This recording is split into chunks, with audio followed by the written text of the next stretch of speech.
Well, these are all the characteristics of everybody in this room, right? We all exemplify this? Of course. Okay, so an effective person is a good communicator. They're organized. They are self-disciplined. They are goal-oriented. They adhere to the idea of win-win or no deal. And I hope some of you all can try and make this so everybody can see it. They are open-minded. They sharpen the saw, which we'll explain in a little bit. They are optimistic.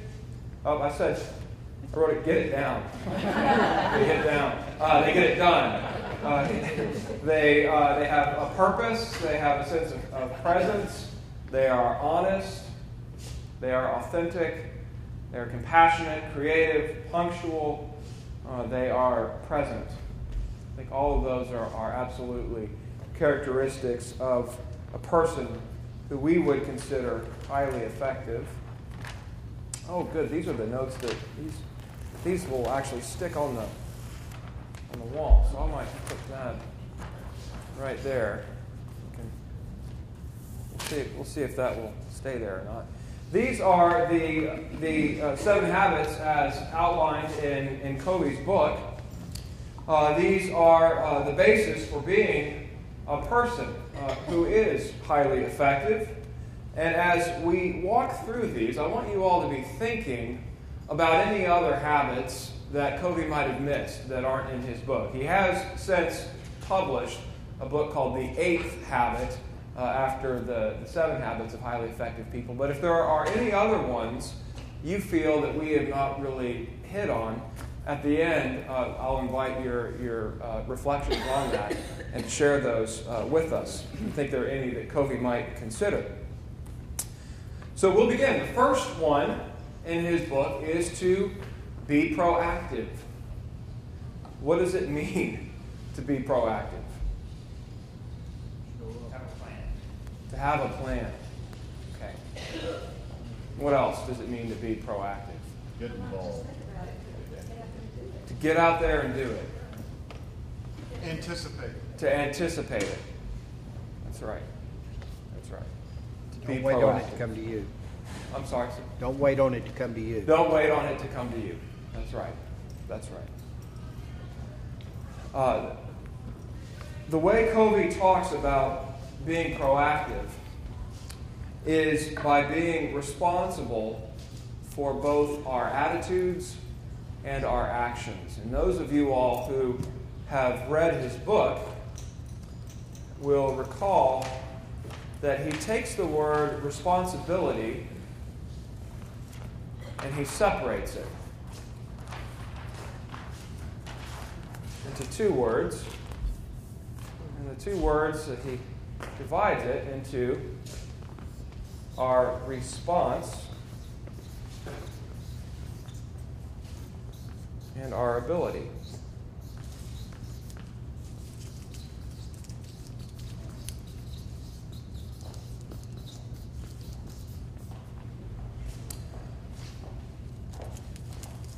And proactive people, Covey suggests, develop the ability to choose how they're going to respond to a situation.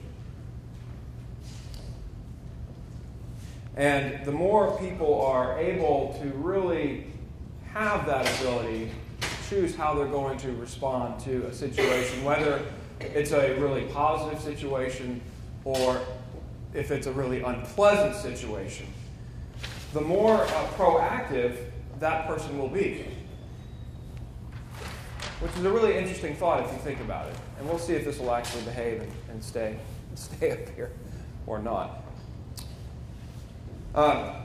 The key, Covey writes, is to be a light, not a judge.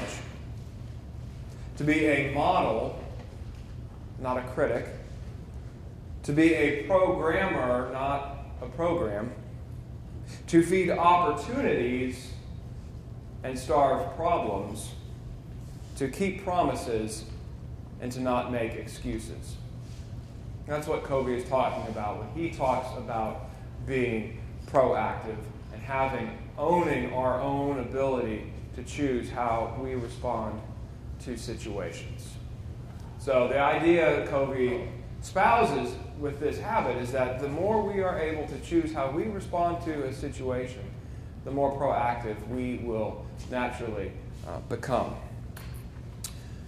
The second habit is to begin with the end in mind. And Oliver Wendell Holmes once said, what lies behind us and what lies before us are tiny matters compared to what lies within us. I want to read 2 pages, a brief excerpt from his book, and I would like you all to close your eyes as I read these words.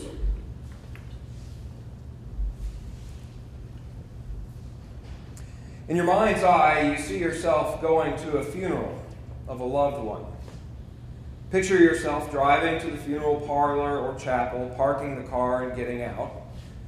As you walk inside the building, you notice the flowers, the music.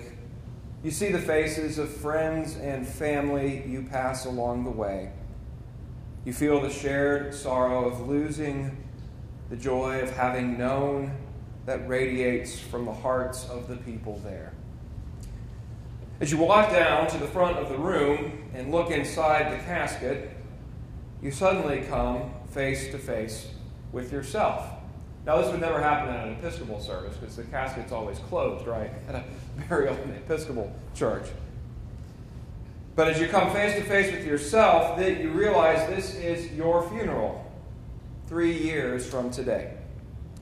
All these people have come to honor you, to express feelings of love and appreciation for your life. As you take a seat and you wait for the services to begin, you look at the program in your hand. There are to be 4 speakers. The first is from your family, immediate and also extended, children, brothers, sisters, nephews, nieces, aunts, uncles, cousins, and grandparents who have come from all over the country to attend.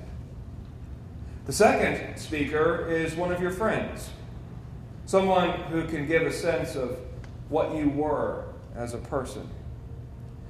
The third speaker is from your work or profession. And the fourth is from your church or some community organization where you have been involved in service. Now think deeply.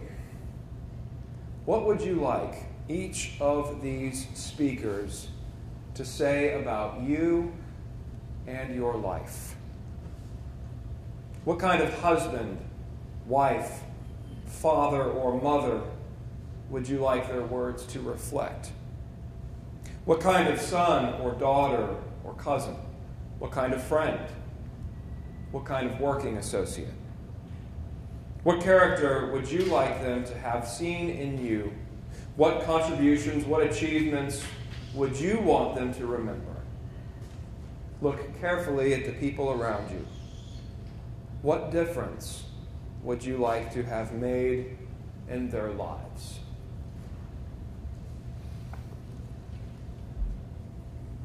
That's what Stephen Covey is talking about in planning for the end. Beginning something with the end in mind. To begin with the end in mind is to begin today with an image or a picture of the end of our life as a frame of reference by which everything else is examined. Now, admittedly, this is a rather extreme example. It doesn't always have to be this extreme. Covey gives a number of examples in his book on beginning with the end in mind with more personal or professional goals. So let me ask you for a moment, if you were to begin a project with the end in mind, what would that look like for you?